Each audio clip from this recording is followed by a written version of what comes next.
एक e commerce company है जो सामानों को होम डिलीवरी के रूप में काम करती है और ये चकमेहती थाना अंतर्गत माली नगर में इसका ब्रांच है। वहाँ इसके एक होम डिलीवरी बॉय थे अभिनंदन कुमार। ये दिनांक 3 तारीख को 3/10/23 को कर्पूरीगढ़ थाना अध्यक्ष को सूचित करते हैं कि उनके साथ 4 अपराधकर्मी लूटपाट किए हैं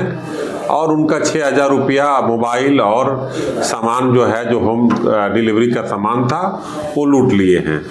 इस सूचना पर जैसे ही जानकारी मिलती है त्वरित रूप से थाना अध्यक्ष सूचित करते हैं और इस सूचना पर हम लोग लूट को मामला समझ करके त्वरित रूप से अनुसंधान प्रारंभ करते हैं। इसी क्रम में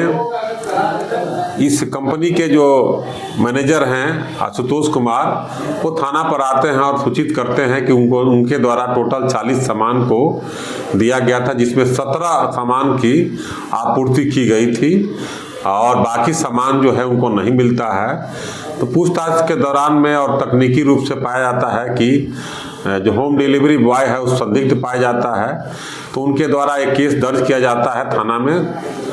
और केस दर्ज करने के बाद जब अनुसंधान प्रारंभ किया जाता है तो इस केस का उद्भेदन होता है और होम डिलीवरी बॉय जो था अभिनंदन कुमार वही जो है एक झूठा मामला ला करके और झूठा मामला की जानकारी दे करके यह बताया कि उसके साथ लूट की घटना घटी है, जबकि वो सामान सारा एक व्यक्ति के यहाँ रख दिया था और वो चोरी करके उसको खपाने के नियत में था। लेकिन जब पूछताछ की गई, पूछताछ के पश्चात उनका सारा सामान 6,000 रुपया जो ई कॉमर्स कंपनी का जो ग्राहक लोग दिए थे उसका ई कॉमर्स कंपनी का मोबाइल और सारा सामान जो शेष रह गया था और वापसी का भी सामान, टोटल सामान जो है बरामद हो चुका है। इस बरामदगी के पश्चात एक मामला ये भी आया कि जो आजकल के होम डिलीवरी बॉय जो कंपनियां रख रही हैं उनकी छानबीन, उनकी गतिविधि की जांच नहीं कर रही है और बहुत सारे सामान की घटना जो हो जाती है वह पचाने के दृष्टिकोण से भी हो जा रही है। इसलिए ई कॉमर्स कंपनी जो भी है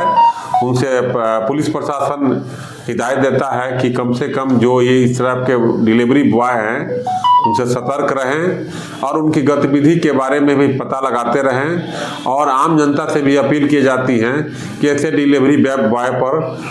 पूरा विश्वास नहीं कर करके जो सही हो उसी के साथ काम करें। और सभी थाना प्रभारी को भी निर्देश दिया गया है कि होम डिलीवरी बॉय वाला जो घटना दे रहे हैं लोग उसकी विधिवत छानबीन की जाए, उसके पश्चात ही त्वरित रूप से कार्रवाई की जाए।